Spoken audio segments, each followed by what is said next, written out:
ទី3មីនាលើកទី28ចូលមកដល់ក្រមលប់សន្តិភាពដែលមានប្រាសាទថ្មជាតម្កល់ទង់ជាតិខ្មែរបកង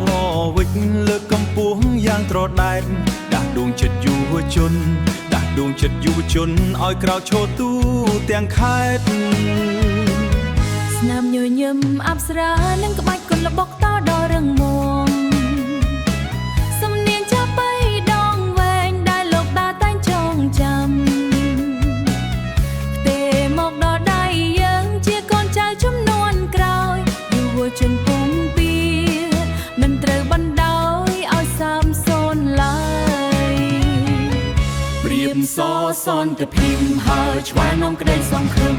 បេះដូងយើងលោកក្នុងចង្វាក់ប្រលឹងដូនតាទូលោកីប្រែប្រួលទូលោកីប្រែប្រួលតែឈាមខ្មែរនៅចងក្រងគ្នាក្រោកឈរឡើងពួកយើងជាអ្នកបន្តវេនការពារ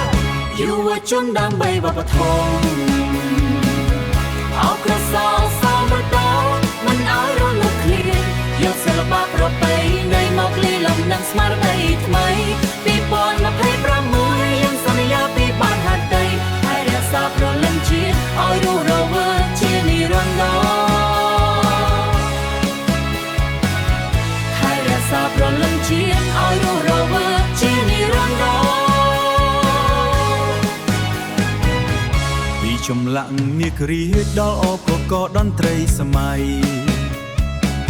អ្វីដែលដូនតាបន្សល់គឺពោពេញដោយតម្លៃ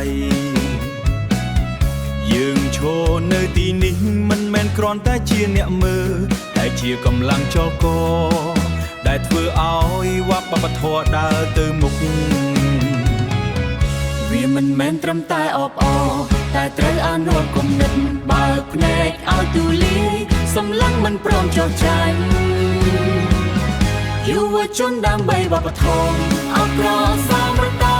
មិនឲ្យរលត់ឃ្លានយកសិល្បៈប្រពៃណីមកលីលំនឹងស្មារតីថ្មី